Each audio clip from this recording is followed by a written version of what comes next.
So, as all of you, except I see one new face, but two, welcome.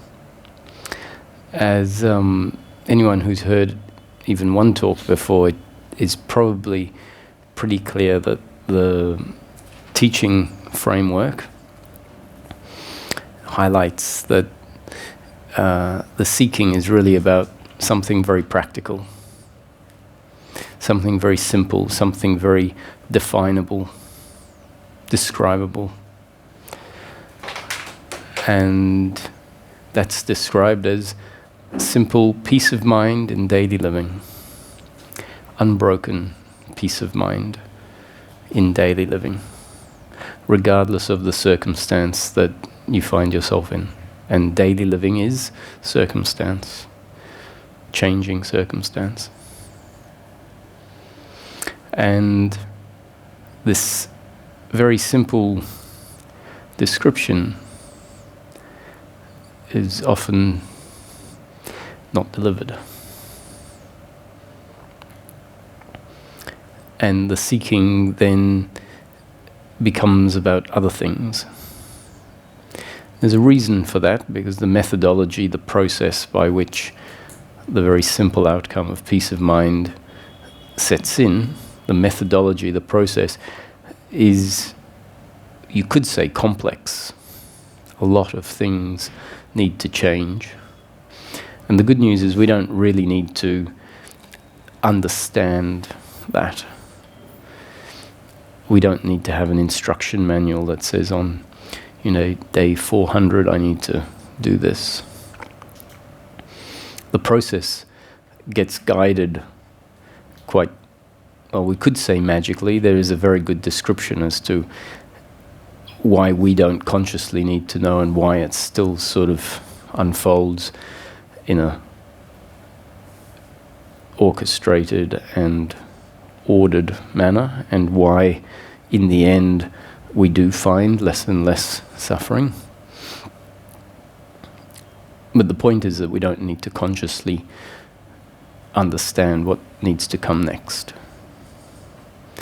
The intelligence of the body will resonate with what is needed next, and it just simply won't resonate with what might be very valuable somewhere else along the path, might be very valuable for someone else. But if it's not what's needed now, there just won't be a resonance with it. And so that's why so much comes across our path and it just slides on through, because there isn't a resonance with it. And then what does resonate with the body sort of remains in our field because the body is interested in it. And from the outside, without this understanding that life is delivering so much information and input to us moment after moment, and without realizing that we discard a lot of it because it's not relevant, then the process seems amazingly synchronistic. It does actually feel and look like magic. I've described my process like a magic carpet ride, where everything that was needed at exactly the right time came in, and one click led to the next click, and I think I said it's like a 1,000,000 number combination lock being opened without me having any clue about what needed to come next.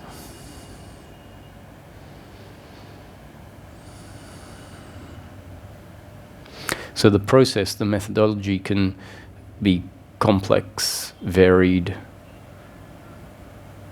can bring about a lot of experiences, insights, and it's very easy for us to get carried away with insights and experiences, thinking, oh, this is it. Because at the time, it's about that. So at each phase, it is about a certain thing. And so when something new clicks, it feels like, this is it. And in a micro version, a micro fashion. It is, this is it. But there's lots of this is it.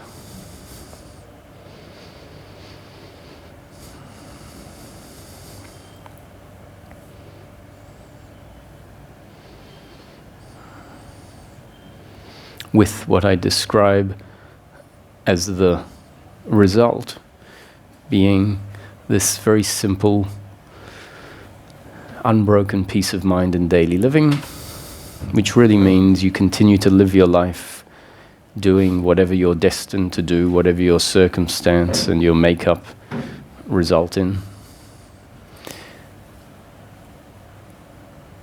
Sometimes pleasure, sometimes pain. And the pleasure and the pain no longer induce an attitudinal reaction that is a feeling, a sense of uncomfortableness with oneself. An uncomfortableness that has the power to disturb peace of mind, and if it is the general attitude towards life, then it can sort of be all-pervading, and we simply lose touch, don't even know that this very simple peace of mind exists. Because peace of mind is the absence of suffering. That's the description of peace of mind. Not something, not even a feeling, just the absence of suffering. And when we look at what suffering is and in its different forms, we'll see that when all of those forms are absent, there really is no attitudinal problem with life.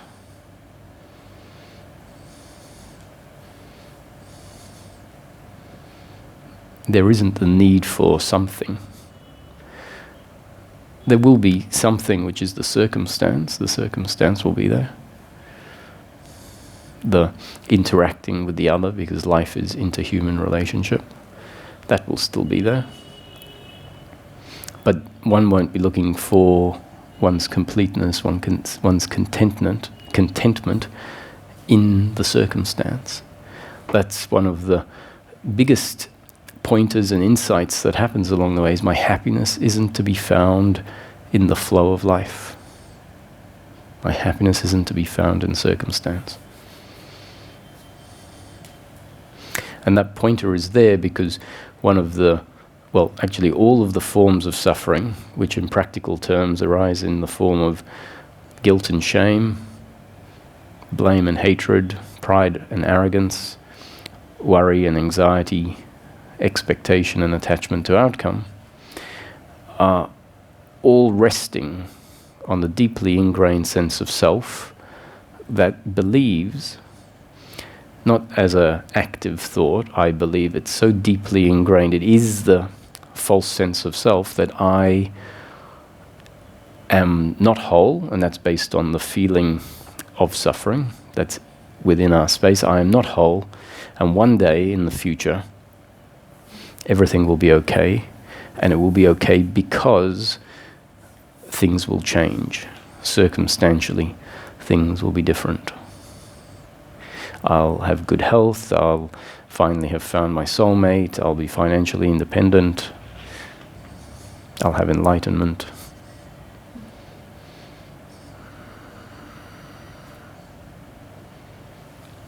And that's that deeply ingrained sense of self forces us to look outward for contentment, for happiness. And it happens without us even knowing it's happening. So that, I have to say, is probably the most significant pointer in this teaching. And if you look around at other teachings, it sort of says, look within, you won't find what you're looking for out there, which is really saying your happiness isn't to be found in circumstance, it's not to be found in how the others treat you, it's not to be found in anything that comes and goes, that changes.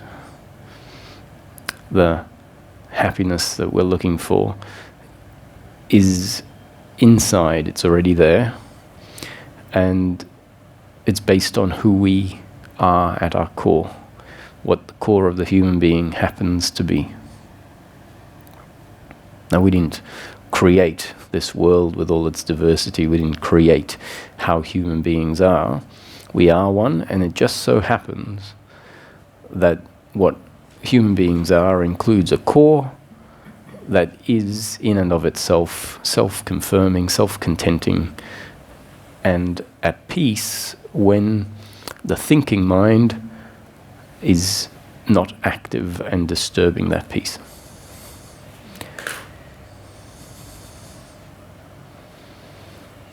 So that's really good news, really. It's our birthright. Peace of mind in daily living is our birthright. Now, if for some reason you might think, oh, this isn't what the wisdom teachings talk about, Buddha made it really simple. As one of my relationships with Buddhism, with what Buddha taught, was this, and it was quite a useful series of descriptions that kept me on track. Enlightenment was really simple, and because the teaching suggests we should know what we're looking for. In practical terms, we should be able to remind ourselves, and if someone asked you, what are you looking for? You're off visiting crazy places and reading strange books, and why are you doing it? And we might say, I'm in search of enlightenment, but what is that really? So the teaching says actually what's available, what we're really looking for, whether we realize it or not, is simple peace of mind in daily living. No special powers, not being in two places at once, reading other people's minds, car parking spots whenever we're looking for a car parking spot. None of that. Circumstance continues, sometimes pleasure, sometimes pain, to find ourselves at peace, which really means to be comfortable with oneself and with the other. So, in practical terms, that's what I'd say we're looking for. How does that come about? It comes about when suffering falls away. How does suffering fall away? The suffering falls away when our internal structure that is such that suffering sort of is forced to arise based on the way we relate to life, the way we see and understand life, which is incorrect, which is also good news because it can be fixed. If it wasn't incorrect and there was suffering, then we'd have to say, well, that's the accurate lot of the human being to feel suffering. And the good news is our system includes some ignorance. It leads to suffering, and so the suffering comes to an end when the ignorance is dissolved. So what was the phrase that the Buddha said that made this quite simple? Enlightenment is the end of suffering. I've been talking about enlightenment as peace of mind, but peace of mind is the end of suffering. So enlightenment is the end of suffering means that enlightenment is peace of mind. The cause of suffering is desire, and the cause of desire is attachment. Attachment refers to this deeply ingrained sense of self. And attachment simply means the deeply ingrained belief that my happiness is to be found in outcomes. My happiness is to be found out there. I'm incomplete. And so if we feel incomplete, we think we're incomplete, which is an error. It's a sense that covers up our true nature. And we believe that our completeness is to be found in X, Y, and Z, then we're bound to crave it. It's almost like being deprived of oxygen and a gasping for the oxygen on a biological level. So this is a psychological similarity where we feel incomplete and we feel psychologically that our existence, our completion, our wholeness is to be found in outcomes. And so what happens is there is this arising, this urge, this craving for stuff. And one of the basic explanation, and it arises in many different forms, is a craving for love from the other.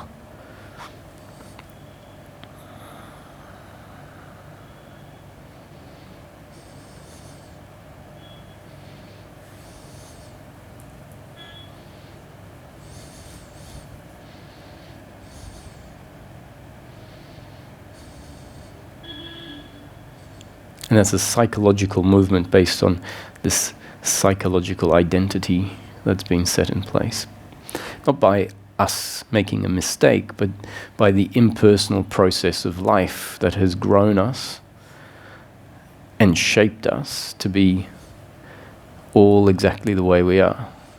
So what I'm describing is a snapshot, let's say, of humanity up to this point in time, the default version of how humans develop.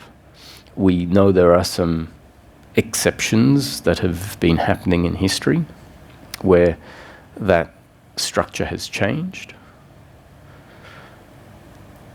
And then when the structure changes, those beings go through a process, or the process is the process of the structure changing, and then they feel compelled to share with others that life can be different.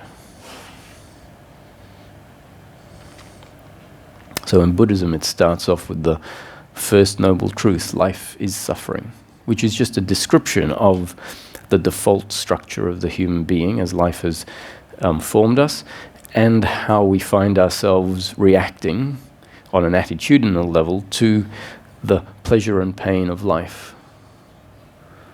And that attitudinal reaction to the pleasure and pain of life is what we can call the suffering.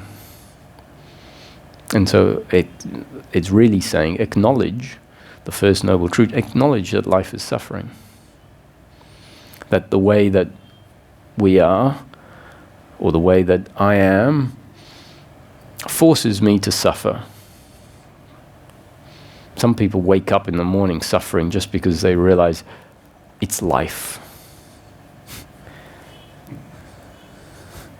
And the feeling is, no, not again. Yeah.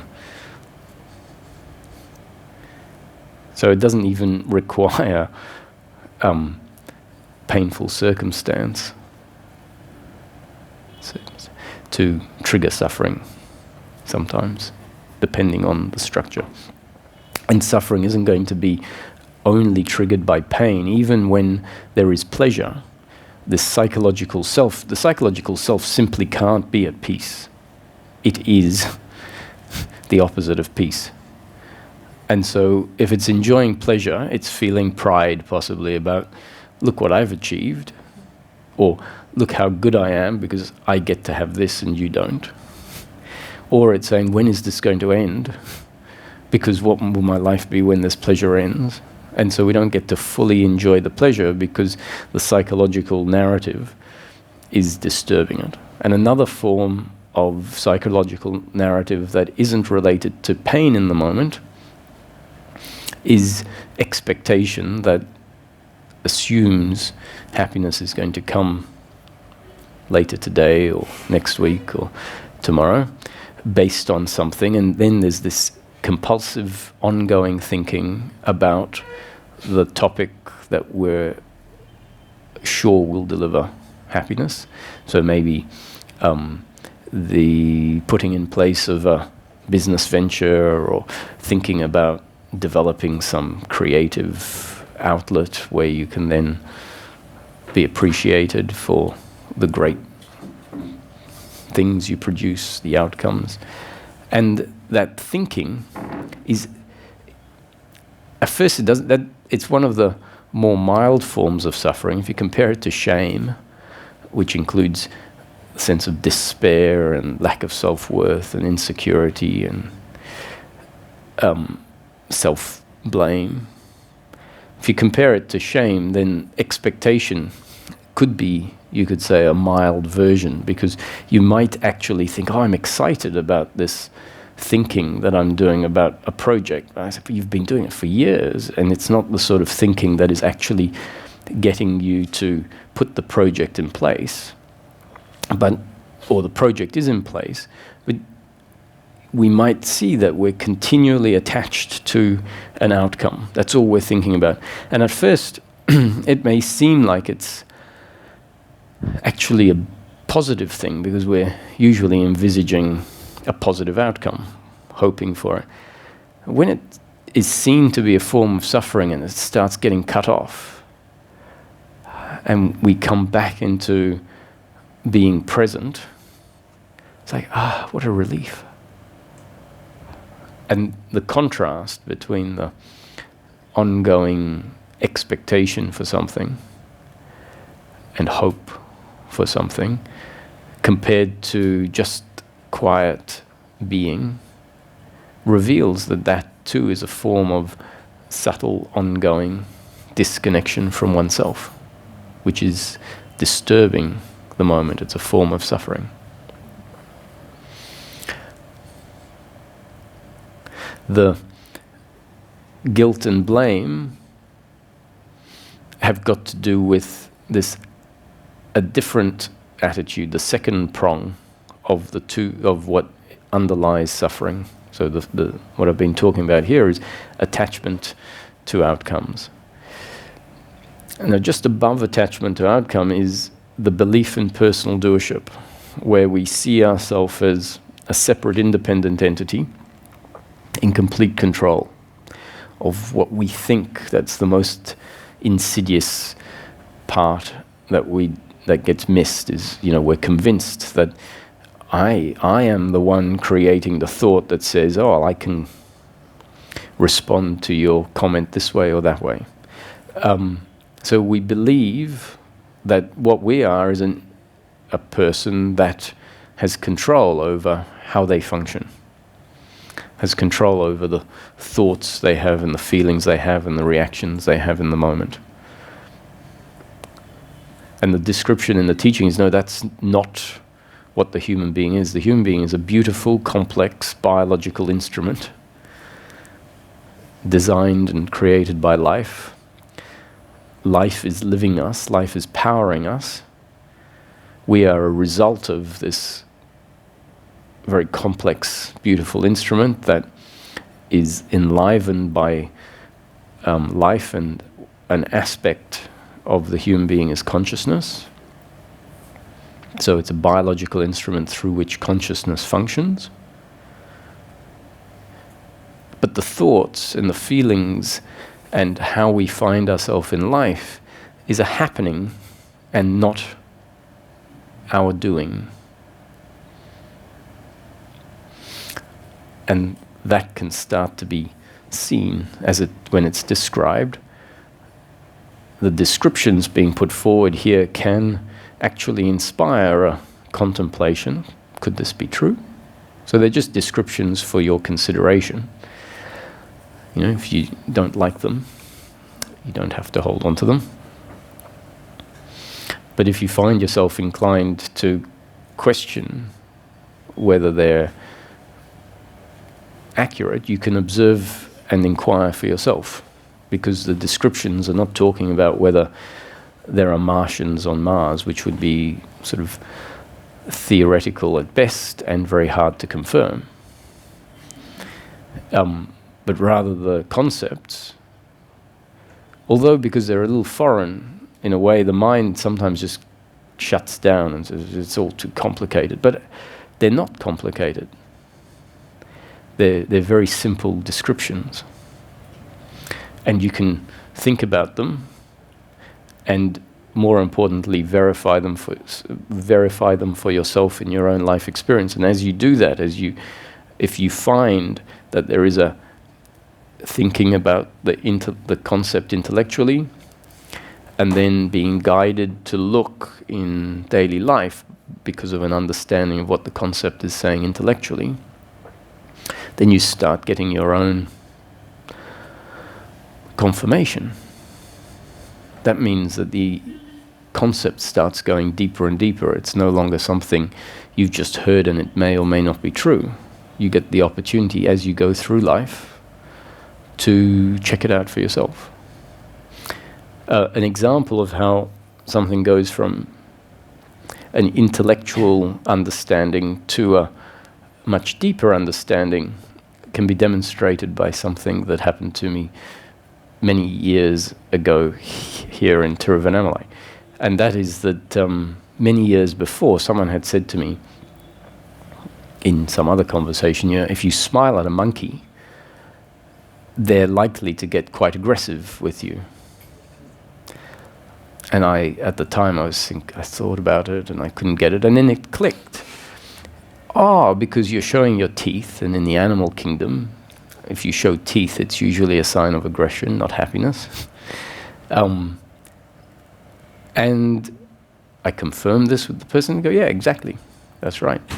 So it made sense intellectually. I understood the concept that they put forward. If you smile at a monkey, they're likely to take it as a sign of aggression.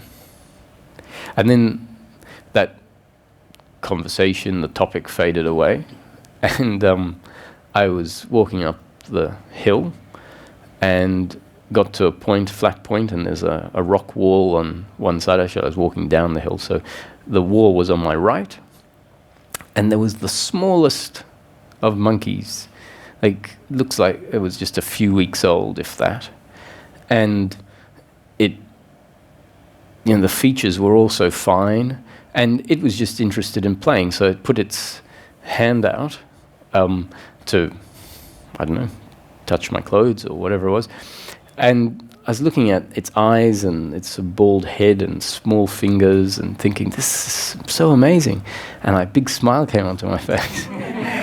And suddenly this small monkey just jumped back and a big screech, a baby type screech. And the mother came rushing over, ready to fight. And suddenly it was click, if you smile at a monkey, and it was completely spontaneous on my part, because I was amazed at the cuteness of this little monkey. No intention to cause it any harm. And then it clicked, if you smile, and I go, it's true, based on a confirmation, based on an investigation, based on my own life experience. I get to put a tick next to the validity of that concept. Now, if you put one tick next to it, you can't really hold it as, I know that as fact. So I smiled at a few more monkeys over the next little while. One monkey was out on a wire on a suspension bridge in Rishikesh, and it didn't seem to care less because it was, I think, at a far enough distance eating some chips or something. I smiled at a big monkey, and it came towards me, and I realized it's pretty scary. Big monkeys are not very big, but when one lunges at you, you realize these are beasts. And I'm not going to mess with you. So then I hold the concept, if a monkey's at a certain distance and you smile at it, it doesn't care.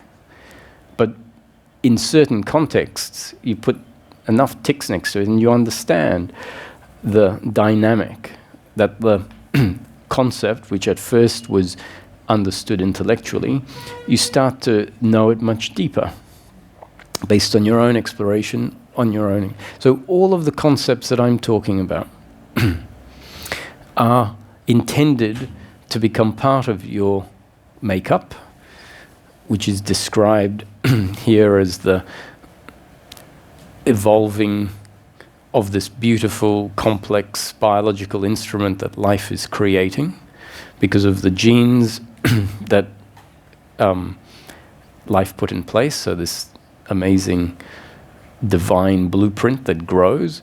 And then that blueprint is impacted moment after moment by the new conditioning that life delivers, moment after moment after moment. So that new conditioning is what we call the up-to-date conditioning. So your genes and up-to-date conditioning are essentially one unit, And here it is, there it is. And in each moment, that unit is one way, according to your genes and up-to-date conditioning, and you didn't do it. You are it.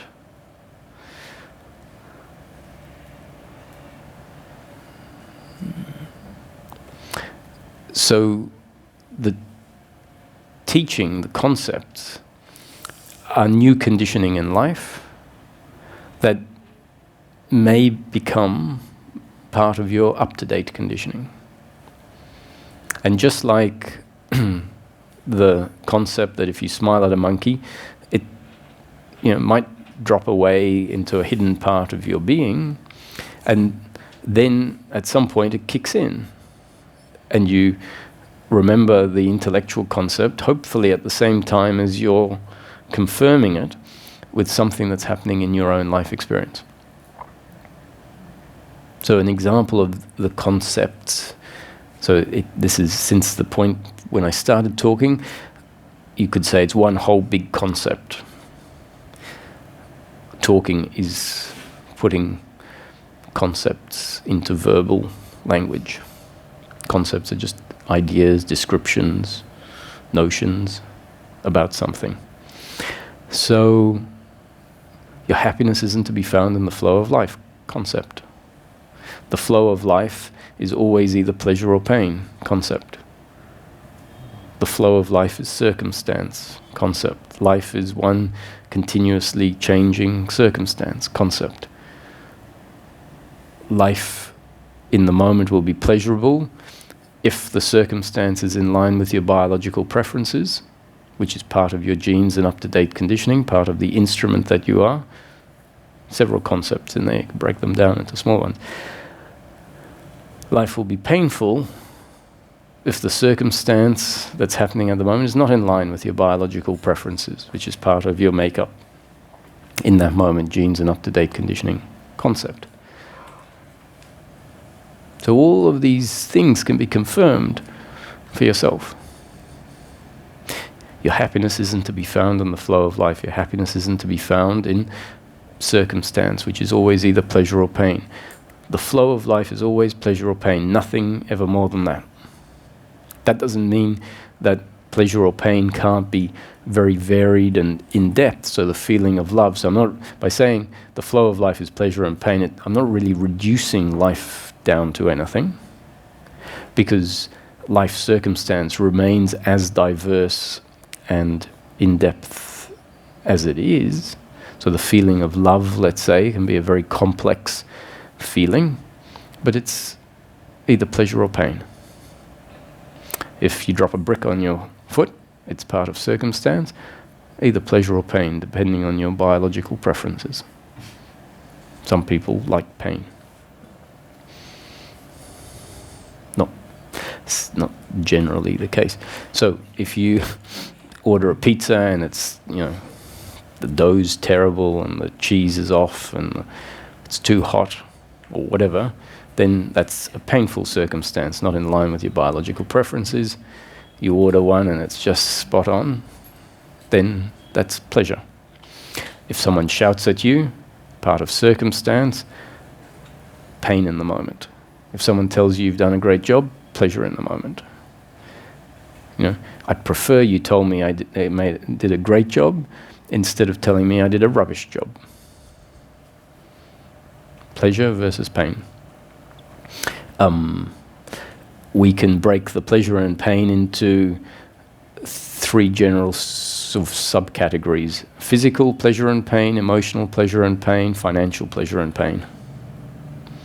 So if you go to book a plane ticket and it's $300 one day, and you think, I'll take that, that's good. And then tomorrow you go and book it and it's $350. That's financial pain.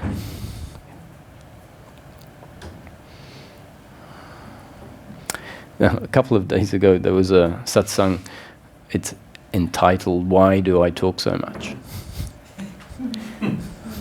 Someone asked me that via email. Why do you confuse people by talking so much? And that video, that satsang, was explaining why all of these descriptions. If I if I said just abide in I am, find yourself non-reactive to the pleasure and pain of life. That's enlightenment. That is the end of suffering, peace of mind. Job, that's it. That's all it is. So, go on, off you go. Go and do it. Well, that would be that would all that as far as I'm concerned, if that worked, that's all that would need to be said, because that's what it's about. It doesn't have to be complicated. But because the structure is so deeply ingrained, because it hasn't been described, because we don't, it's like a ball of thread all twisted together, and we look at it and we don't really know where to start. And that's why, the notion abide in I am, rest in self, be quiet, stop, doesn't work, because the structure is just too ingrained. And so if it's laid out in this sort of way, for some people, some people don't resonate with it. They think it's, not at all what spirituality is about. So for some people, it's not appropriate. For others, it provides a means for this heavily entangled set of threads of experience to start being seen for what they are, and for a witnessing to happen, because the teaching isn't telling anyone to go and fix the problem of your own, doing. In fact, it describes life as a happening, that the suffering, the ball of thread, and any seeing, any contemplation that might happen is all a result of our makeup. And the talks are effectively just throwing information out with the hope that the makeup changes in such a way that the thinking, the contemplating, the witnessing then starts to happen. So it's not your doing. You don't have any homework after you leave here.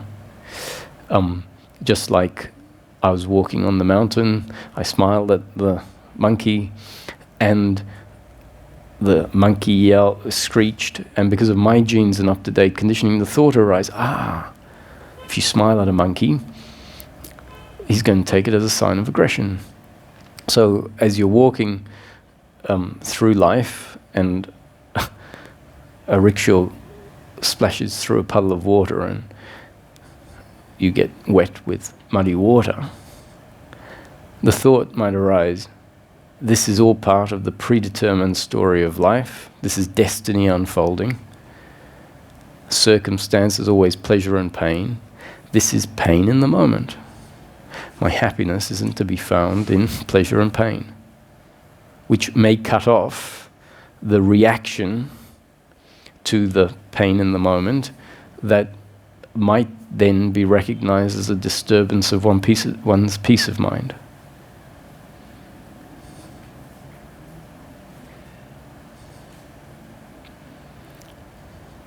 And if that's observed, we might see, all of that was a reaction according to the circumstance I found myself in, and my genes and up-to-date conditioning, which included the new conditioning that obviously affected my up-to-date conditioning, the new conditioning from that talk I went to yesterday. Because if I hadn't have gone to the talk, which was just new conditioning, my genes and up-to-date conditioning would be different. The circumstance might have been more or less the same. And the reaction that happened would be based on your genes and up-to-date conditioning. And so who knows what it would have been.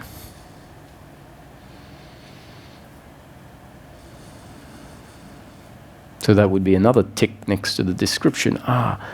The thoughts I have, the reactions I have, are happening based on the circumstance and my genes and up-to-date conditioning.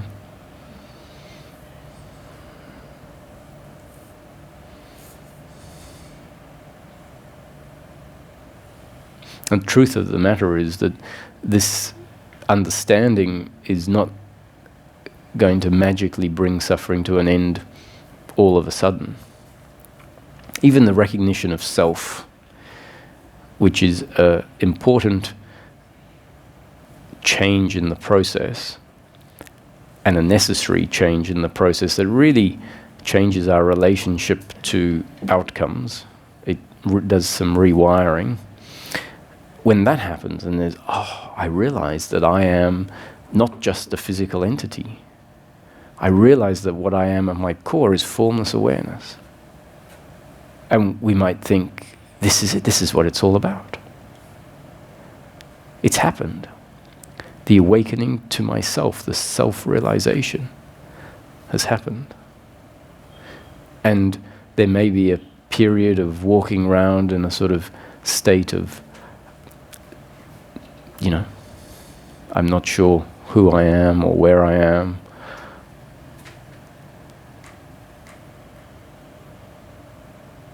And the suffering, when life starts to deliver the ordinary flow of pleasure and pain, will still arise unless these deeply ingrained beliefs are uprooted. Now, the recognition of the core of who you are can be essential at being evidence, in a way, first-hand knowing of oneself that starts to show the error, the ignorance, the false self contained in those beliefs. So it can and is a very important part of the whole process. But it isn't the be-all and end-all. It isn't a magical pill that from that point on, after a realization of self, which is sort of a spontaneous awakening to the awareness that is functioning through us, awareness recognizing itself, which feels profound and is something that you could say was forgotten or unrecognized.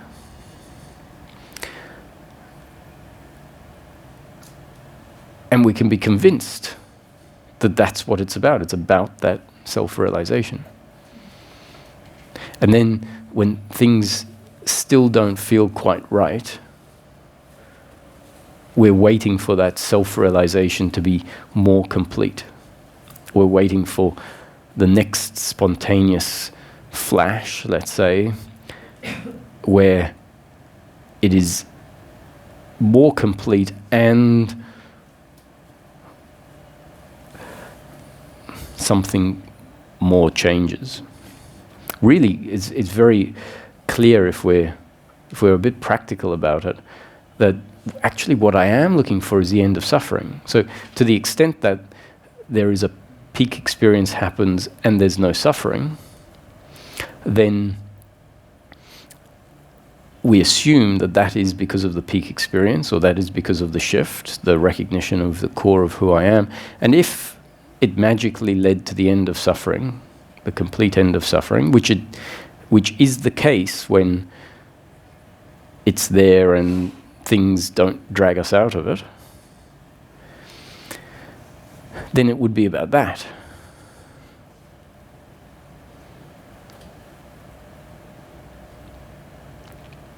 But after a while, if we're really discerning, we'd say, what's the point? If it doesn't deliver something practical. Why oneness is satisfying before we have it, let's say, is because the egoic part of us who is defining itself based on outcomes says, well, when that special thing that happens to 1 in 10 million happens to me, that's pretty special, because it's happened to me and not anyone else. But in the actual happening of it, if suffering still continues to arise, which means an uncomfortableness with oneself, an uncomfortableness in the experience, even if there is a witnessing of that uncomfortableness, which makes it much less uncomfortable, that's why that's valuable,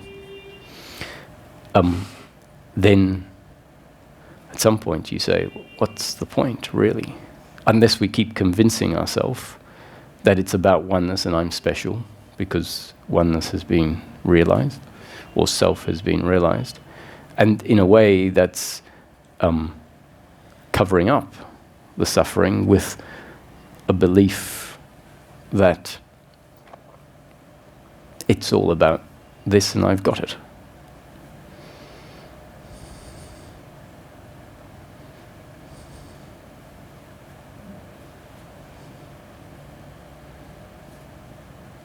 So really it's a combination of finding this place in the human being, which when it reveals itself sometimes it doesn't feel like it's in the human being. In fact, the state can feel very much like the human being is inside I, or inside what I am as awareness.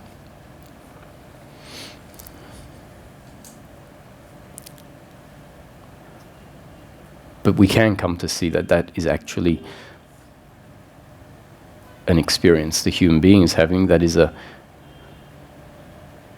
experience of being human that feels inhuman, impersonal.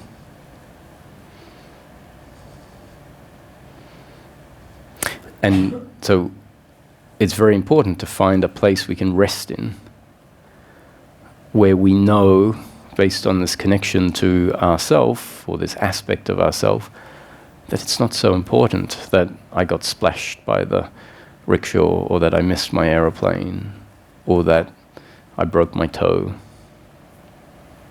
or that my money got stolen.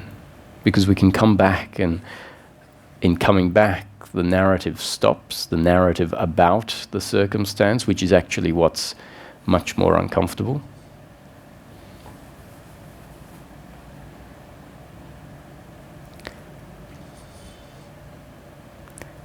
And you drop back into being, and it's like, because the narrative just stops.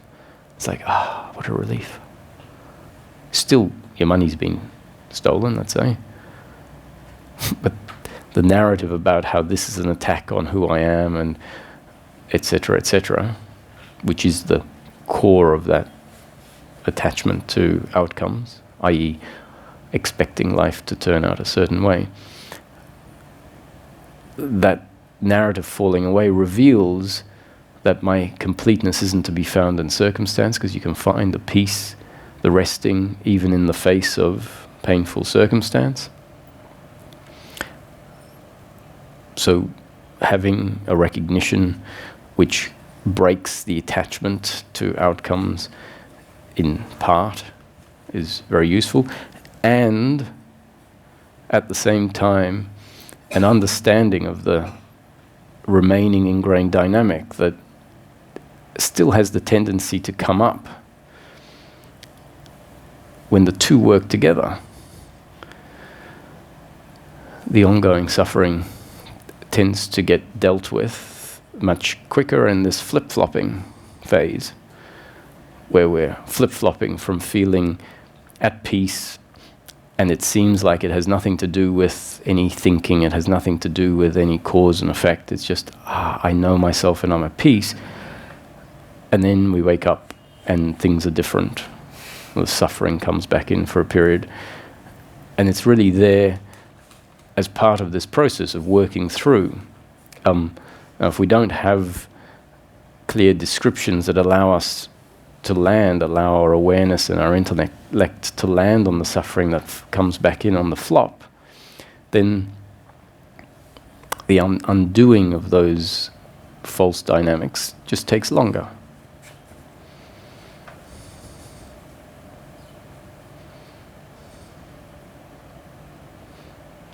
Jnana yoga, which is the yoga of wisdom, where concepts are put forward, was said to be the bird path, and meditation yoga, where a student is given a meditation and go and sit with not much else of a description, not much else, no talking, just sit, and in time things will become clear was known as the ant path. Because so this doesn't mean one's better than the other. It's about appropriateness for different people, different times.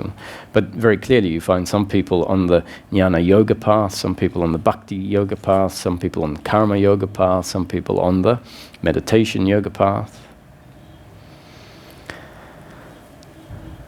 And the simple fact is that some people have to go through the meditation yoga path, that's what's appropriate for them, and it's the ant path, because it takes a lot longer for the system to process and understand things, because it has to work it all out itself based on what comes up and the seeing of it.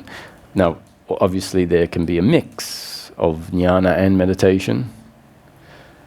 The descriptions, and if you look at the Bhagavad Gita and more specifically the Ashtavaka Gita and the Advaita scriptures, they're all descriptions that get us to think. Everything is Brahman. All there is Brahman. It's a concept. It might not give things in simple, everyday, clear English language because it may not be appropriate. Even on the jnana yoga path, some different style concepts are more appropriate. But it gets us to contemplate.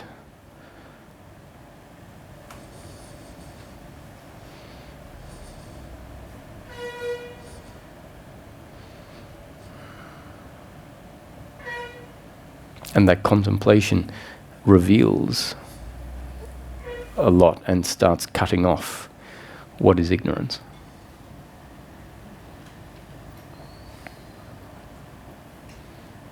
So the simple recognition that my obsession with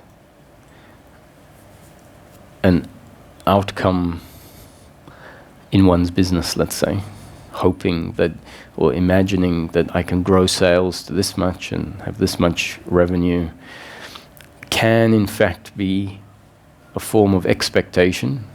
Seeking a soulmate, great example. That can feel somewhat good or sometimes frustrating. And we might never recognize it as suffering, so a description of it, where you check out, see if that too is something you can just drop out of and feel the relief. That can be a very valuable revelation.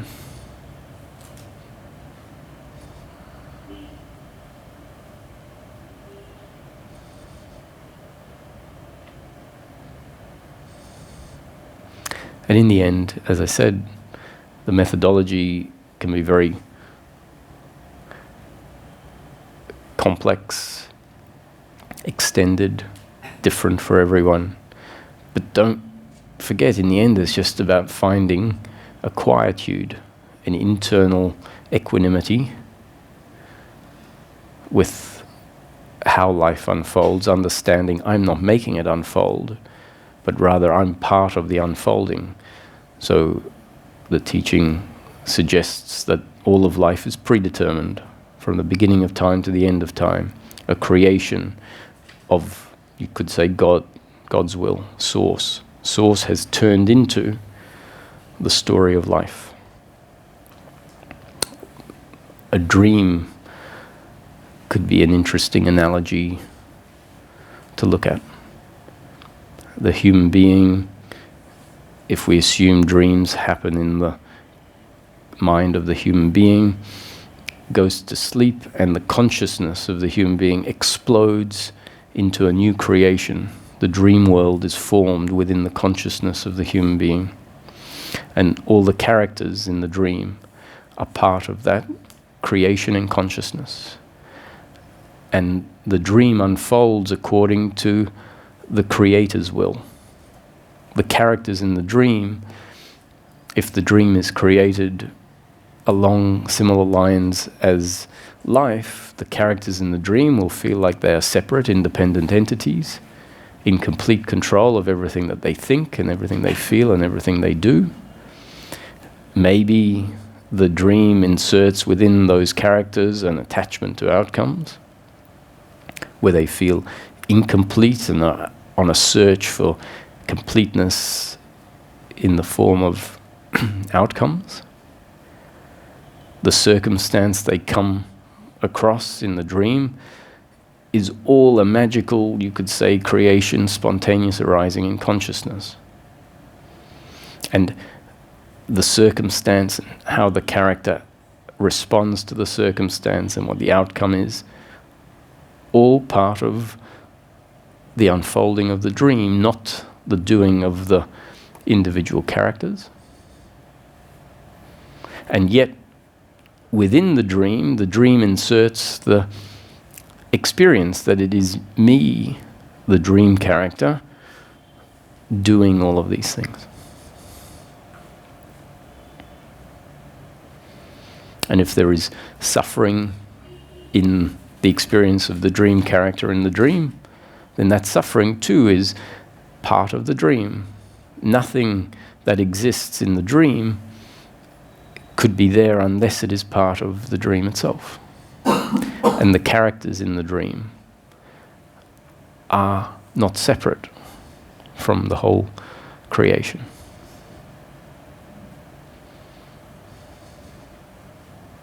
So source at rest in its unmanifest form, meaning prior to the manifestation of life that we are aware of, form at rest is absolute nothing.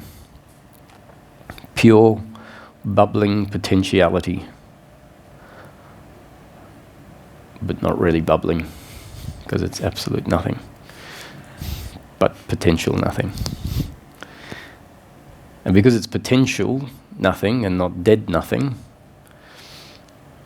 at some point it needs to explode into manifestation. So nothing becomes everything. The entirety of time and space. The entirety of the story of life. And you could say that each character in that predetermined story has their own destiny. But the whole of that creation is destiny as a whole, and then each character has their own destiny. And each character's destiny is not in their control. So that rickshaw that splashed water on your new trousers or skirt was a happening according to God's will, not his doing to inflict pain on you and he should have done it differently. That's the attitude that this story of life has inserted within the characters, and that is there because it has created an ignorance about what life is. So it seems like this is a creation that includes ignorance in order for suffering to be there. And then in this story it seems that slowly, bit by bit, there is a remembering of who we are, what life is, a seeing of what life is, an impersonal unfolding that I am part of but not controlling. And then the falling away of suffering. Falling away of hatred towards the other for what they have done that has hurt me. Falling away of guilt and shame towards those actions that happen through me that hurt someone I love or hurt myself or a complete stranger. Because it is now seen with a new attitude, with new eyes. It was destiny unfolding. It was my destiny to experience pain in the moment, my destiny for my wallet to be stolen. And in order for my destiny to be delivered, destiny was delivered through the actions of the other. They were an instrument through which life unfolded exactly the way it was destined to unfold. And in an instant, the whole of this creation of life within consciousness can revert back to nothing. The end of this manifestation, where consciousness at rest, the unmanifest, ends up being what it started off. Absolute nothing. Pure potentiality ready to activate, to manifest again. So in this regard, what I've described as nothing becoming something, which is creation, and then when creation expends itself, creation reverts back to nothing, which is dissolution. So you start with nothing, you end with nothing. Ramana, pointing at this, said something even more profound. There is no creation, there is no dissolution, nothing ever happened. It's all a blink of an eye in consciousness, a play of Leela.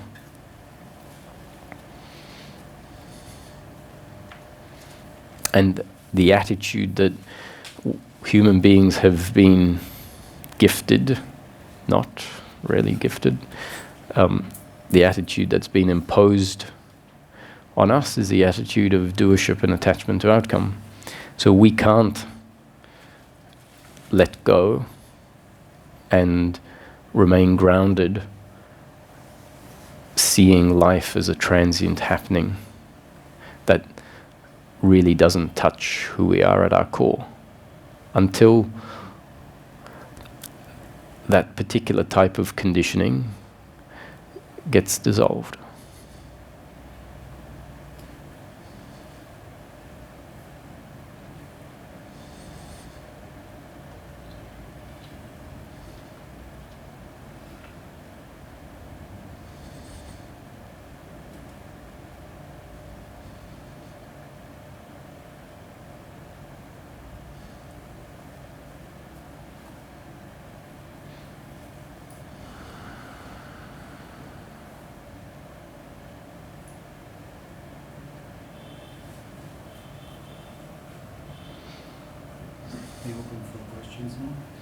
Sure.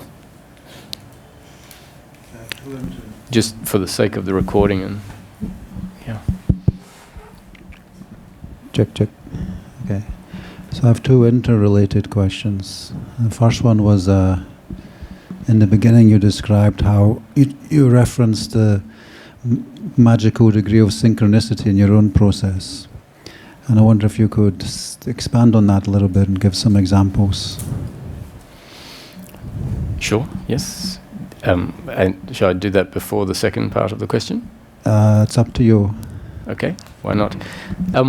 Well, one of the first insights that tends to be delivered to us in seeking, and there's lots of little ones that I don't really talk about here, but really when they come to us, it's a big eye-opener. It's like, wow, of course. Just sort of something negative can turn into something positive, and that we shouldn't look at it and hold it as something fixed, because our own experience shows us that that can lead to, and so there's lots of, Chinese proverbs, the story of the Chinese farmer who maybe, so you can look that up if you're not familiar with it.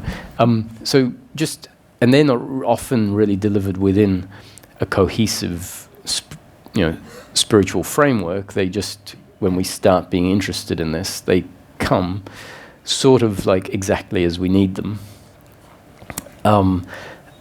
And one of the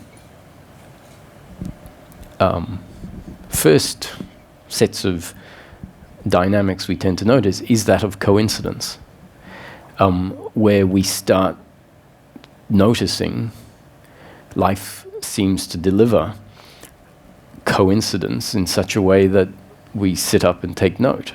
And that coincidence is really not such a coincidence, those series of coincidences, not so. They tend to come when we hear about read about coincidence. And then that really just attunes our awareness to life in a way it wasn't attuned to life before, and very much like when we're buying a new car, we see lots of them. We start seeing things that are coincidental, but we don't register them as maybe actually being part of statistical probability. But because our brain ignores a lot of the misses, and then it starts to see the hits and the coincidence. And as we start focusing on the coincidences, we see more of them, and then we start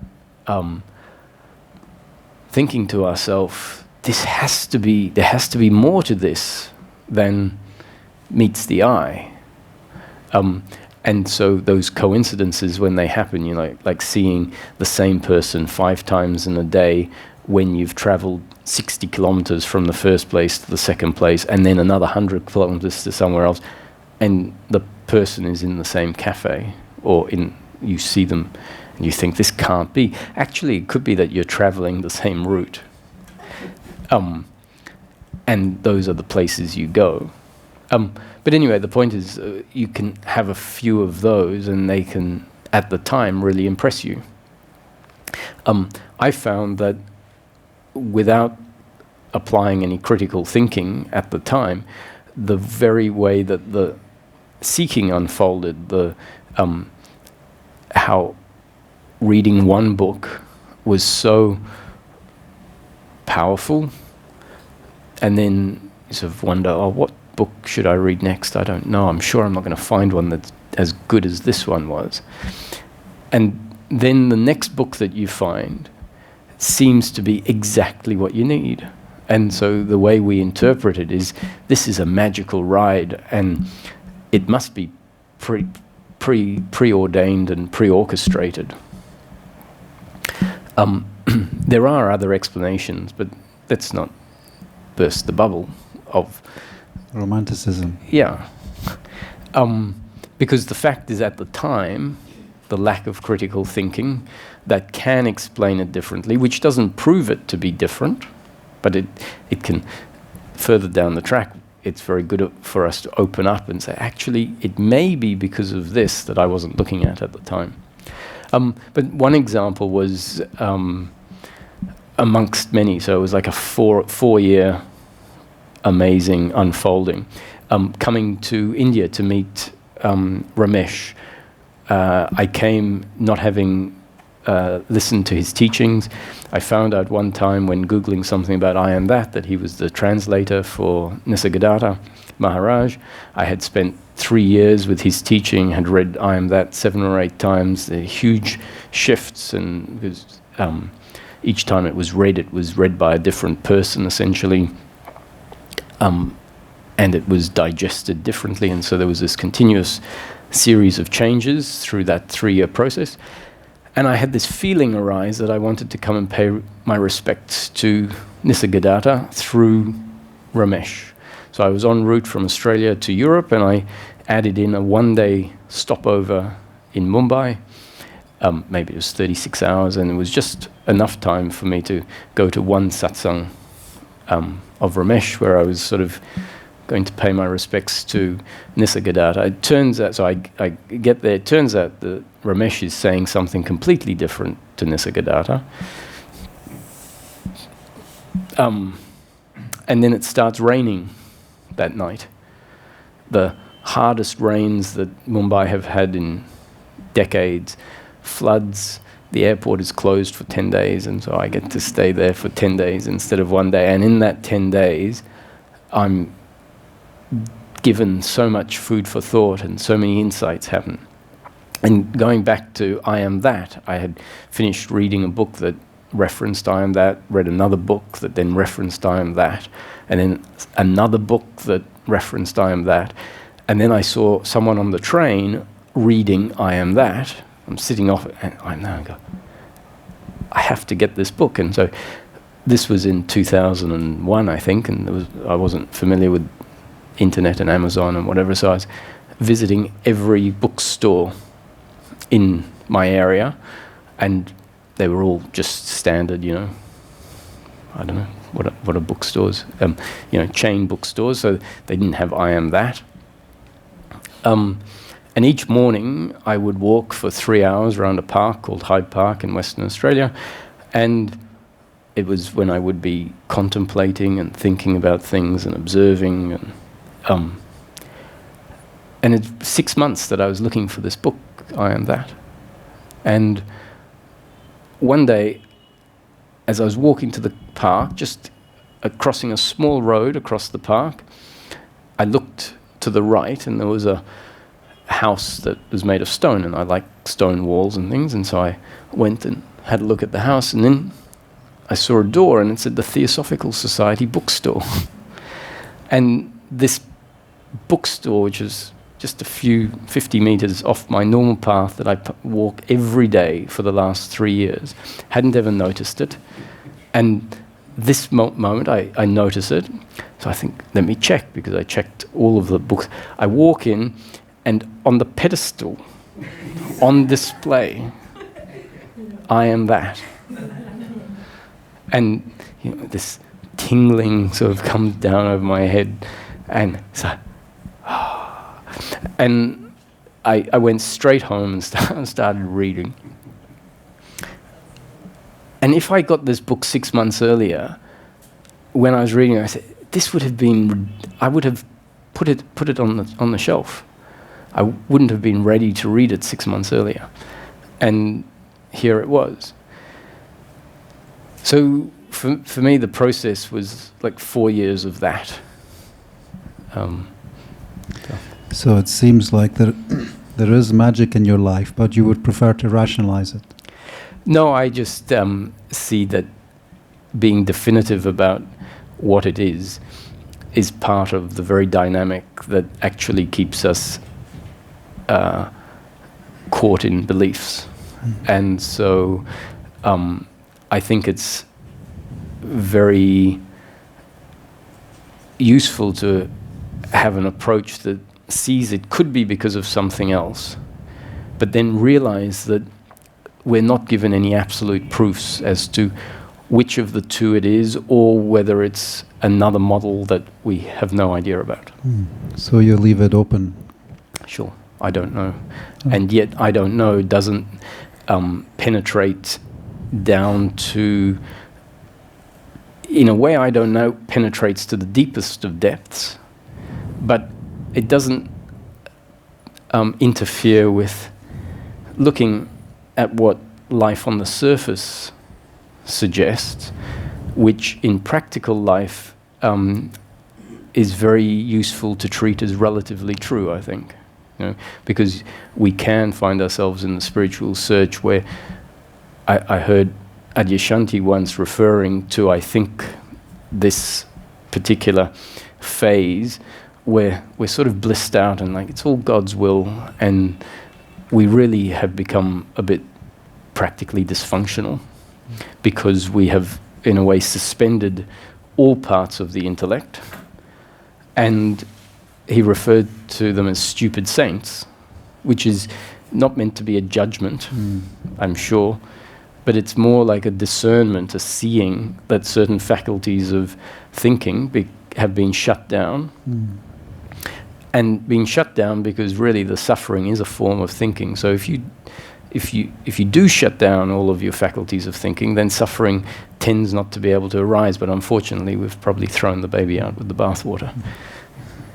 It may be a coincidence, but that phrase "stupid saint" was used prior by Gurdjieff, perhaps in a different context. Okay. But he may have come up with it independently.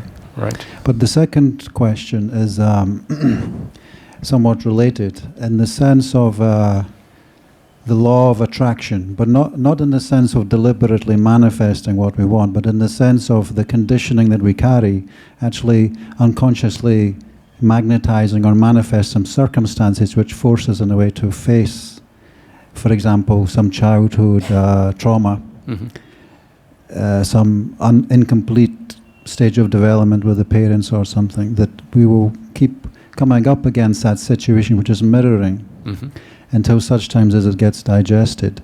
And there seems to be some kind of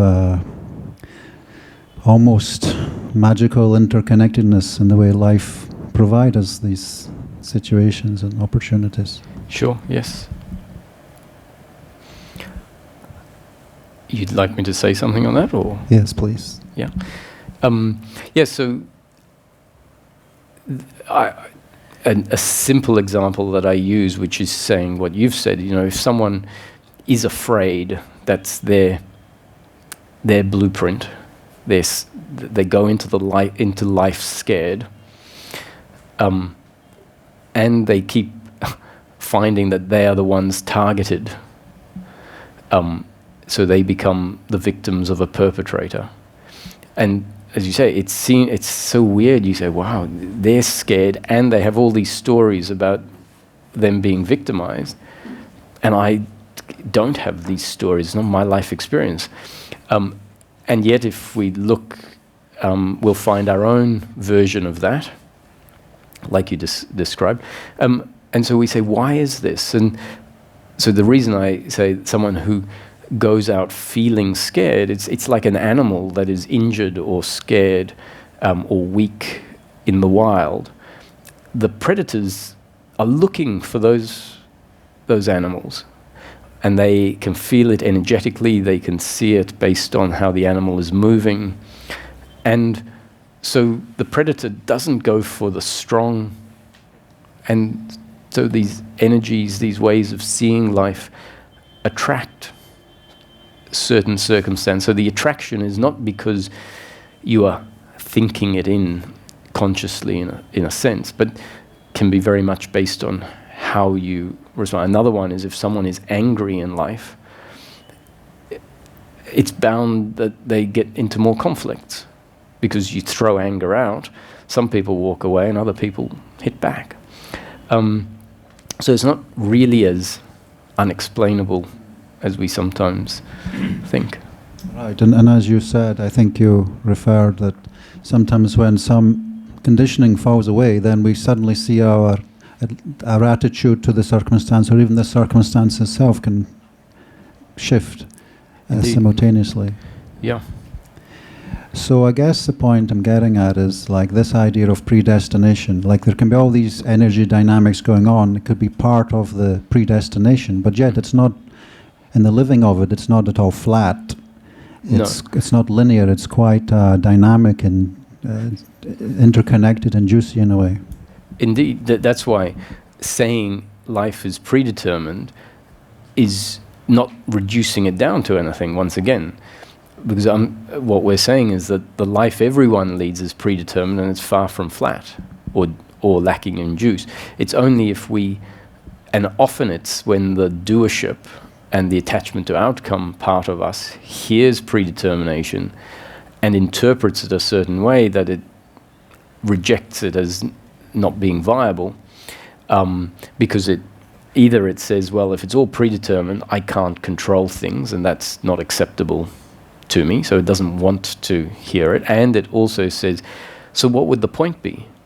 Because the doership wants to win, in a sense, it wants to achieve, and it says, well, if it's predetermined for me to win, that's not satisfying. Whereas if that aspect isn't there and we win, it doesn't need to be a win because of my doing. It can be, it's a win, which is pleasure, and I get to enjoy the pleasure. I don't need to have to stand up and say, hey, I won because I am the best, which would be the pride aspect.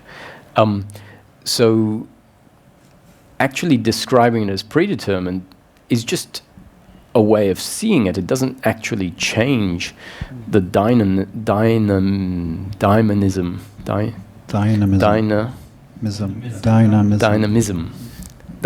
of life. And another thing that often doesn't sit with people with this predetermination, based on what you're, maybe it's even coming from where you're saying, is that I can't run with it's predetermined because in this moment I'm completely free to change my attitude, or I'm completely free to do something different. So I might run, some people will say, I might run with predetermined being sort of, there's a general path, but within that path, I have options. And I sort of say, well, that's missing the point of predetermination. So how do we address the fact that experientially, we say, in an instant, we can go, oh, I used to see it that way, and that was destiny, but now I see it completely different, so now my destiny has changed, right? And I'd say it was destined for the insight to happen, and so from your experience, it's going to feel like my insight, and as a result, you're going to feel like you have completely done a 360 degree or 180 degree turn, and all of that was part of destiny. So the insight was always destined to happen, and the new course, which is not really a new course, but what seems to be a new course in that moment, was always destined. And really, at the end of the day, arguing from my point of view, I'm quite happy to concede. That the predeterminedness is not a battle I would insist on winning with someone, because the reason that it's there is it's a very useful way of seeing life that cuts off so much of the suffering, in fact all of the suffering, if we look into it in great detail, all of the suffering that disturbs our peace of mind, all of the suffering is based on life is not fixed and I'm in control. It allows us to have expectations. It means that we set up an image of how life could have been, should be, and that then means we can regret what's happened in the past. We can have these expectations that run wild about how we hope the future turns out. And if we see, actually it's only ever going to turn out one way. And the way it turns out is what I would say is it's predetermined. So now you can relax about the future. Doesn't mean don't become complacent and allow that concept to get in the way of you functioning fully. Allow your biological intelligence to function fully, seeing that as part of what's destined. So do your best in the moment. Understand that the outcome is not in your control. Right. So you're saying that you're not insisting on predestination as an absolute fact, but it's a useful teaching device. Precisely. And and at some point, we have to admit, who cares would be if we come back into our own beingness and find ourselves at peace and someone starts arguing one way or the other. It's like, actually, who cares? I am. And we can come back to this. It's like, there's no real need to hold on to that too strongly. So just like you were saying, like this synchronicities, how they can be a rational explanation or they can be a kind of magical explanation, but actually we don't know. So in the same way, we don't know about predestination, and maybe in the end, the one who cares about that dissolves and is just living, right?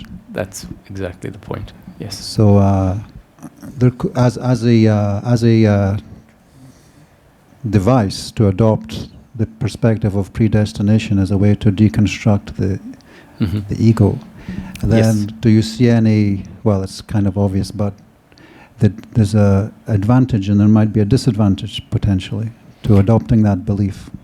There is, if it turns into a belief, because any belief is actually going to get in the way of a natural functioning.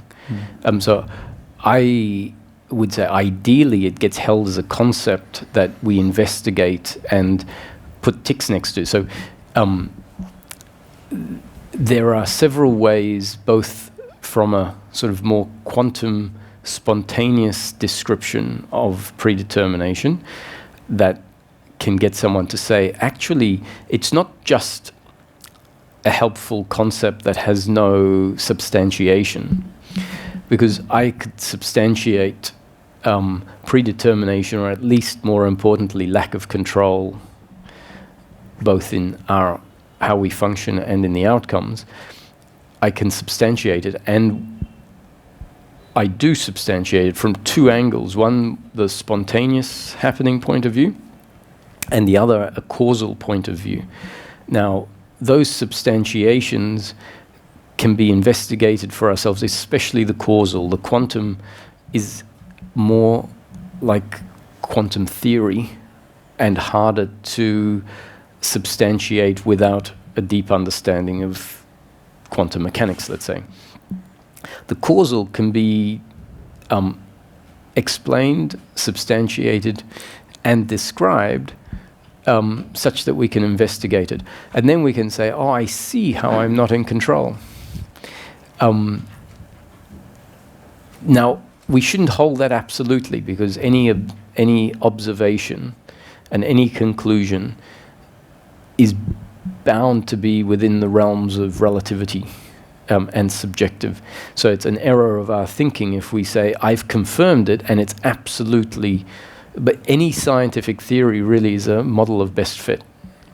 If we see, by looking at, and the simple causal explanation is the human being a result of genes and up-to-date conditioning, as this model describes? The sperm and the egg come together, a blueprint that I don't control is there, and the growing of an organism happens. So the legs, the arms, the fingers, the color of the eyes, the hair, the shape of the brain, whether everything's in place in the brain, the functioning of the brain, the thoughts, which are an output of the brain, and the conditioning that impacts us from moment after moment after moment.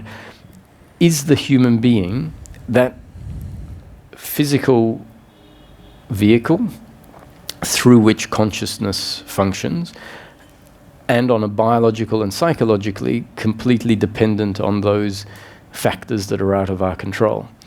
And if we look at it and we see there isn't a third factor that makes me in control, then we can say, well, my speaking, in theory, is a result of everything that came before. You could say everything that came before in my life, or you can look at it and say everything that came before in a much bigger sense that led to my parents meeting, their particular genes coming together that created this organism. And I say, well, I'm just the output, and I'm functioning like a cookie machine spitting out cookies according to the design of the machine. And then we can look at predetermined as whatever I do is predetermined by factors that came before. Or whatever I do in the moment is determined by factors that came before, which sort of, very much, means predetermined, but not in the contextual sense that we might think of predetermined in. And that can be enough for the deeply ingrained belief that I could have thought differently to be cut off. And so then it's not just in a way, it's not just a useful concept, but it's a useful concept, and it has some explanation behind it. Right.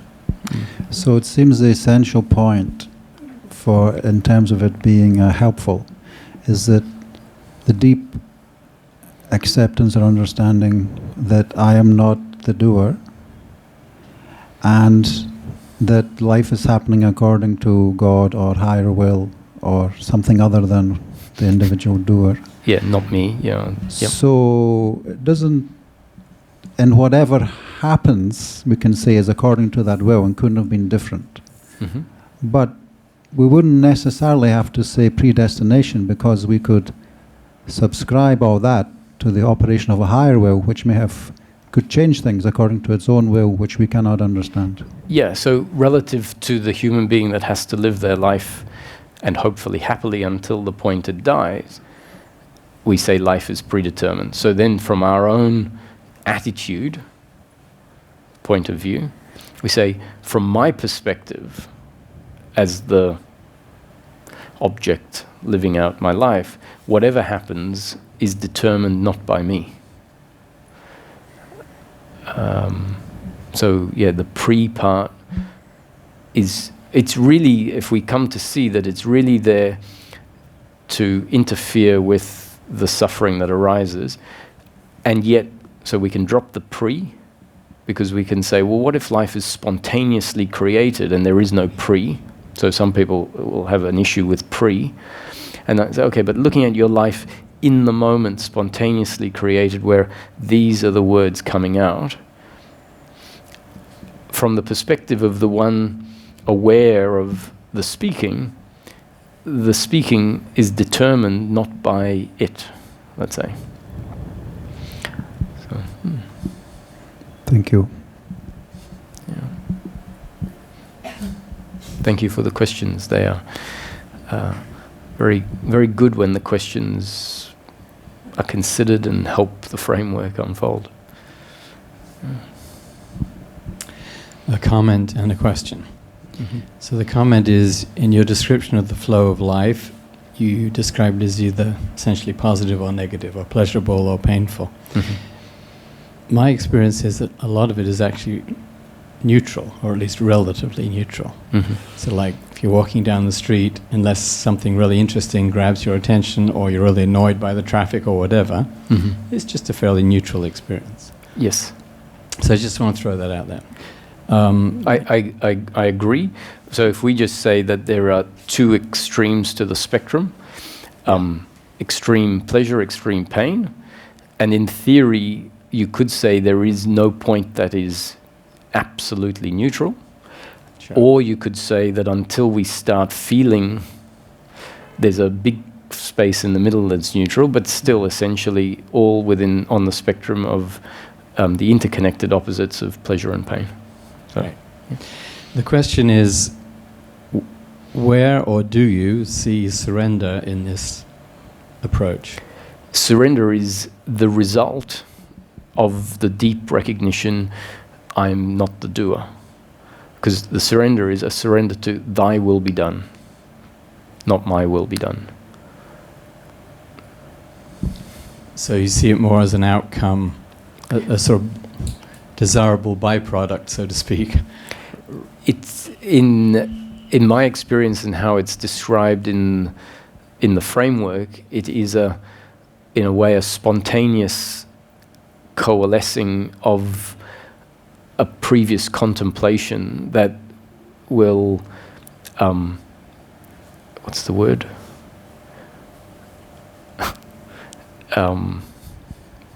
Peak. It manifests as the insight, I simply cannot be the doer.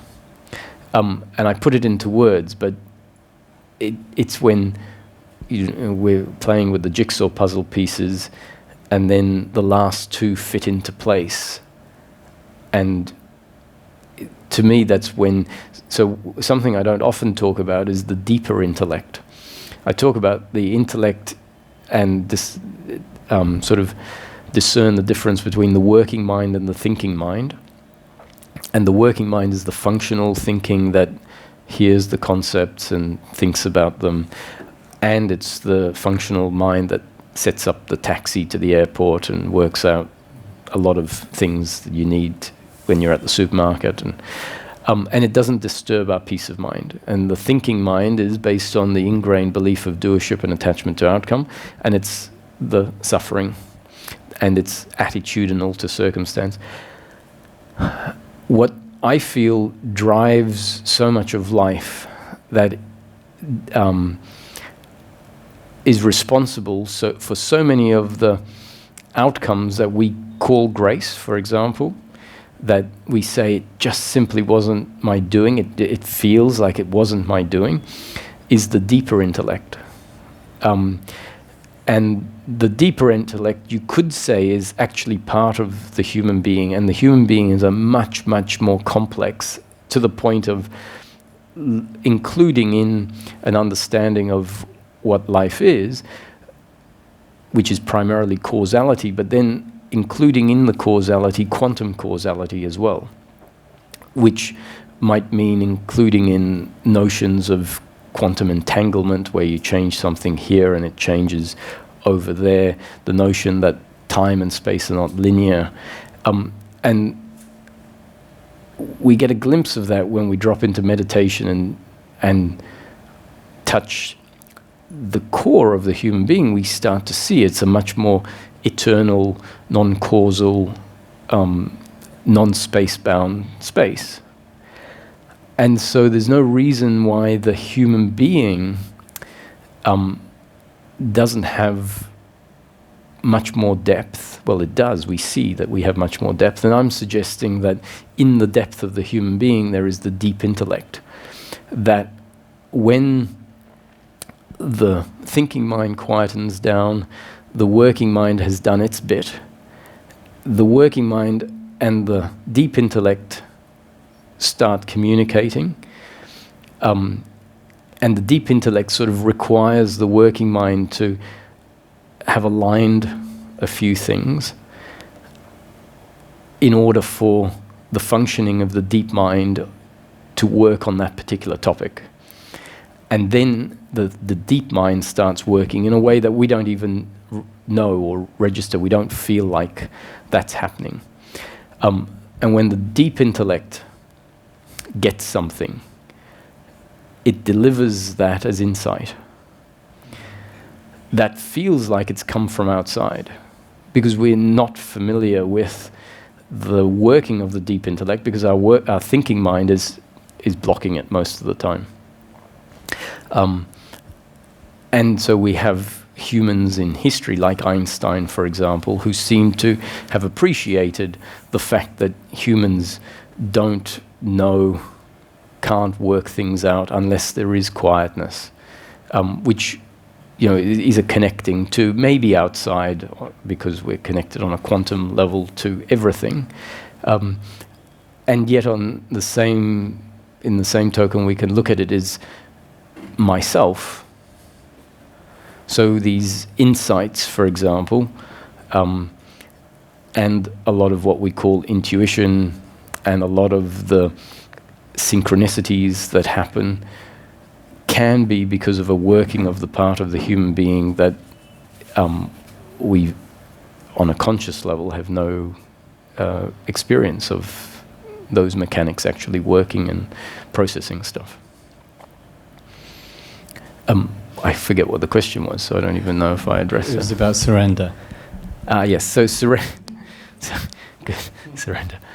So in the teaching, it says that surrender is definitely not something you can do, which is really referring to the thinking mind of the doership and attachment to outcome. And so when our seeking isn't coming from doership and attachment to outcome, it means that we have started to see, with the aid of the working mind and probably the deep intellect having delivered lots of insights, that I'm conditioned a certain way, and then I start thinking according to my conditioning, and thinking is a happening because I've been conditioned a certain way, and then the thinking happens according to that conditioning. And when circumstance delivers enough circumstance, when life delivers enough circumstance that proves to us, shows us, I don't know, I can't do this, for example, as two insights. It's like we realize that anything I think is seeing things from a limited perspective. I'll never have all of the information in the universe. I'll never be able to process it with an absolute instrument. So we go, any of my thinking is actually limited. So why don't I admit that I don't ever really know anything? And when we're flattened on the ground with suffering, after years and years and years, we might have the insight that says, I can't do this. I've been trying to fight and survive and get it. And there's this spontaneous dropping, actually, of it's sort of like a giving up. So the surrender is not, oh, I am surrendering. It's more like putting down the tools. So in the teaching it says surrender happens. So we can't tell someone to surrender.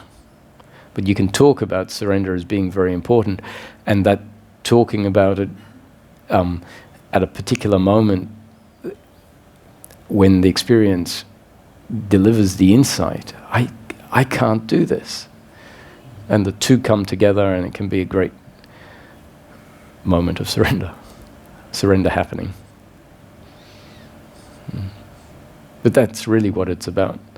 And in this teaching it says it's the surrender of the belief in personal doership that might actually culminate. In my case it was, there's lots of these mini insights that contribute, and Ramesh used to say, at a particular moment you'll exclaim, I simply cannot be the doer. And that happened for me, but that was because I was conditioned with his... So the insight, when it happened, and there was a moment when there was an appreciation that the smallest of things that I thought was my doing, an itch, a blink of the eye, a processing of something, everything is a happening. And it's like, so in a way it's a realization I don't exist, but not Roger doesn't exist, but Roger the doer doesn't exist. That's why it's the collapse of the belief in doership. And then yet Roger remains there.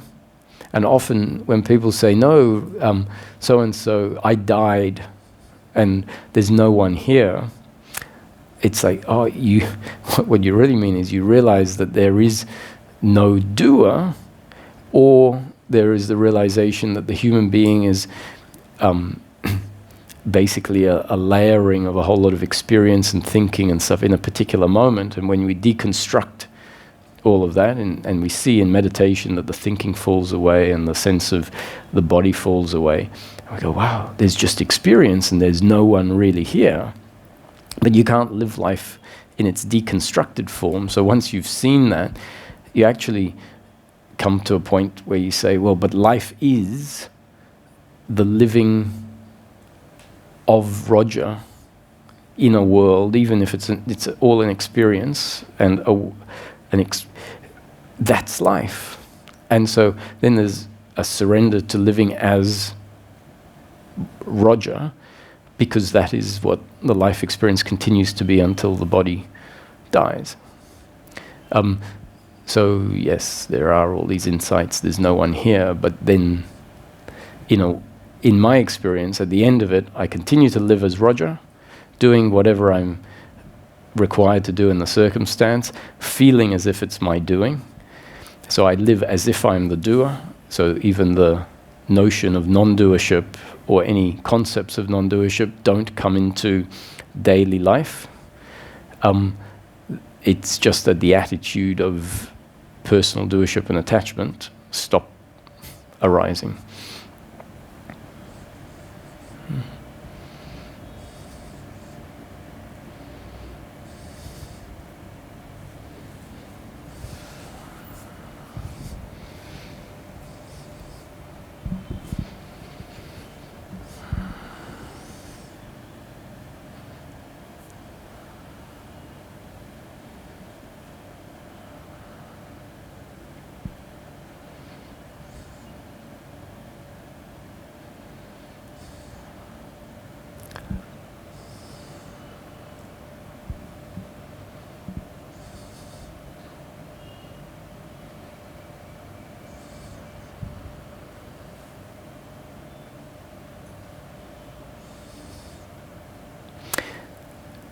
I guess to finish it off, we can say that the dissolving of the belief in personal doership reveals our continuous unbroken connection to Source by the simple recognition that whenever I am functioning, speaking, it's all a result of Source functioning through me. So the dissolving of the belief in personal doership reveals the connection to Source, and I would say that the junction point where source turns into Roger would be the heart or the spiritual heart, and if we rest there, that's the midpoint between the impersonal and the personal that manifests as I amness.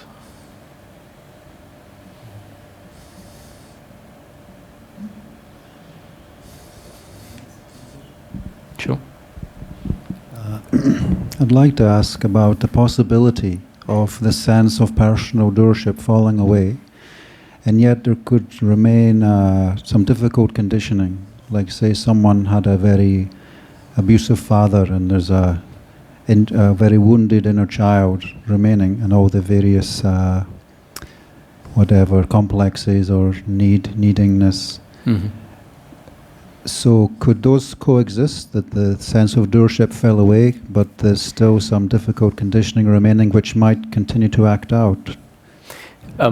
So that is a movement towards the complete falling away of doership. But the wounded child requiring being needy, let's say, is in itself doership and attachment to outcome. And yet if there is a non-involvement in that, so it plays itself out, it's uncomfortable, so that would be what is referred to as the primary involvement happening. So if someone, your partner, leaves without giving what is needed, there can be this sense of uncomfortableness, the feeling of being abandoned, and that is linked to, they did this to me, they as the doer, and I need love in order to be complete. So that's the primary involvement. If life has brought in an understanding that life is a happening, the suffering is seen to be a result of one's genes and up-to-date conditioning, including the traumatic childhood events. And so it's known that that suffering is a happening and is inevitable in that moment. It couldn't be different because the wounding is still in place and the circumstance mirrored the earlier circumstance, and so it was felt from that deeply ingrained belief of doership and attachment to outcome. The fact that it's seen as a happening is non-involvement in the primary involvement. And so that's the non-doership, non-attachment attitude, which is bound to then penetrate to the primary involvement, not necessarily in that moment, but as that attitude continues to be the attitude in which life is seen, it will penetrate and uproot the ingrained belief of doership and attachment to outcome that is at the core of that inner child wounding. There is another scenario where you could say painful biological reactions happen, and yet there is no doership. So in that particular example, as I described it, the neediness is based on doership and attachment to outcome. However, you can have a physical trauma where there is fear that isn't a psychological fear based on doership and attachment to outcomes. It's so if the body is exposed to a traumatic input, the actual biology can get traumatized. And so the attitude to that biological trauma may well be of non-doership and attachment to outcome, but the body might still go into shock in certain situations. And if the shock is then witnessed as a happening, the shock itself doesn't have doership or attachment to outcomes in it, so it isn't suffering. It is pain, biological pain, and that's witnessed, and therefore there is a biological pain from the past, but on a biological level happening, and it's witnessed as a happening, and the biological pain doesn't have in it what we would call primary involvement. It is just the pain. There's no involvement in it, whereas in the previous version, the partner left and there was an involvement in the pain of them not giving what was needed. And in the case of, let's say, Nisargadatta, who had a short temper, you can, if that short temper is just biological and not based on a unresolved psychological thing, then this theory says that there are still going to be the biological reactions in the moment, which can include sadness and anger, which are two types of emotional pleasure or pain. And emotional doesn't mean psychological. It doesn't fit into doership. So someone might say something and you say, look, I've had enough. Especially if the body is tired, for those that don't have a short temper, but when the body is tired, the short temper can be there, more so. Or you have someone who just has a short temper and they can be unpleasant. But the unpleasantness doesn't include in it doership or attachment to outcome. And so the unpleasantness is seen as a biological happening, and there's no guilt on the side of the person where that's fallen away, the doership and attachment. No guilt for getting angry, and no blame towards the other for delivering the stimulus that created the anger. But that biological reaction could actually move away from those circumstances. It might say, I don't like feeling this biological anger, and therefore I will try and restructure circumstance so that I don't have to feel it. I do have one more question, but I'm aware that it's time and all that. Well, given it's the last day, we'll end on this last question. So it's related. I'm actually thinking of a case of a Satsang teacher that I was here, not now, and I attended some Satsangs, and that person, I didn't have any doubt he had been with Papaji, and I didn't have any doubt that he had a profoundly deep awakening to his deeper being. But at the same time, there seemed to be operating the wounded psychology that was trying to fulfill its needs through the role of guru. And that took the form of, I found him and other people to be extremely manipulative in the sense of seduction and humiliation and hooking students. And it seemed to be very much the playing out of a wounded psychology, and yet there was no doubt that there was a depth there, there was something there. So it's very strange kind of a situation. Yeah, well, that's so what would happen is that would be seen by the teacher as just a happening, and yet it doesn't change it from being the happening of an unresolved doership and attachment to outcome. So what we feel in that case is the witnessing of the teacher that is not involved with it, and so the seeing of it is. So in the Tripura Rahasya, which is a commentary on the non-dual unfolding, they do talk about 3 levels of enlightenment. And so this, what you're describing, would be one of those levels, not the third. So it seems to be a potentially abusive situation, and the people, the students who are with them, they might tend to be maybe psychologically vulnerable, and then they attracting to that strong confidence of the teacher. So it seemed to be an unhealthy shadow dynamic somehow.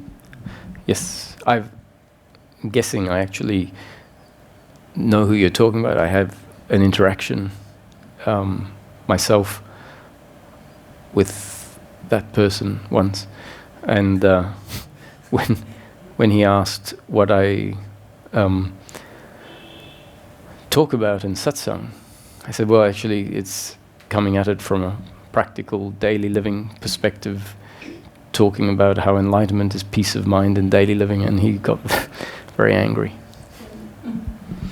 This guy, I went to 4 satsangs, and the first 2 or 3 I just was receiving, on the 4th, because he's also taking a very power position, you know, like a hierarchy. And I saw disempowering the people in order to have power. And in the end, he, when I was challenging him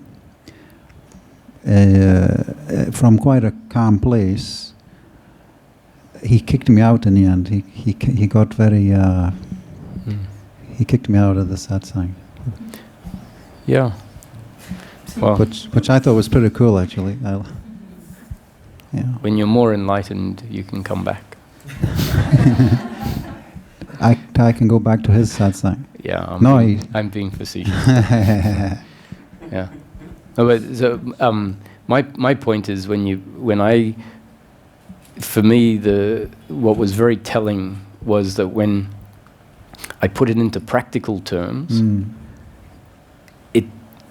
it was received as an insult. Right. Whereas I was surprised. I thought, but isn't that very clearly what it's about? And as in for you, and it, in a way, it demonstrated that it wasn't where the process was. It was more what was being emphasized in that teaching, and it can be very valid because it's a very important part of the thing, is the awakening to the impersonal awareness as the witness of everything that happens. And that we know is described. Don't mistake understanding for awakening, and don't mistake awakening for liberation. And so the awakening is often mistaken. The awakening to the self is often mistaken as what it's all about. And so if it's then described differently to the awakening perspective, that perspective won't receive that. Right? So it can be that so there's no doubt, I don't know if we're talking about the same person. I found that interaction that I had very enlightening, really, because there's a very strong presence there. So that human being is maybe there for a very specific purpose. And so that presence is there, and that perspective is adhered to very strongly. Whether it's being consciously adhered to, or whether that's just all that can be done. Other person doesn't mean it can't be powerful. But what's likely to happen is when we hear about scandals, it's likely to be in situations that stem out of that, the fact that there's still stuff that's being processed. I'll confirm the identity with you after. Yeah. Please. Yeah. Or shall I do it now? No, because I wouldn't want what I'm saying to be taken as a judgment, because the way I see it is that as you're saying, and it's very easy or possible to discern certain dynamics. And it's very useful for us to discern things, but to understand that there is no doer there doing the bit that is unresolved, if that in fact is the case. So there can't be a judgment of it, but more a describing of what is discerned, hopefully with an internal understanding that what is being observed is very relative and could be wrong. We could be misinterpreting what's happening. So, but just take the hypothesis that the way we see it is how it is, and there may be some damage as a consequence. Then, even though that person is beyond the is in that impersonal awareness. Do you think that they might again fall into personal awareness and have to face the consequences? Maybe in some future birth, or who knows? The consequence, regardless of where you are, the consequences will continue to have to be received. So the impersonal awareness view doesn't save you from the consequences of society. It only saves you from the consequence of shame and blame. But the punishment from society or the effect of how you are is something you're going to have to, and that's what's referred to, even if the doership on all levels is still your body karma will play itself out. And so in the case of Ramana, for example, and Nisargadatta, they got cancer. So they still had the effects, they still had to experience the consequences. And so Nisargadatta tended to get quite angry, and in the end, when he was unable to look after himself, some of the reports I've heard is that he was left quite unattended by those that were looking after him, meant to be looking after him. And maybe that was a consequence of the fact that he was not a pleasant person to be around. And that was them saying, so it still has to receive the consequences of his actions.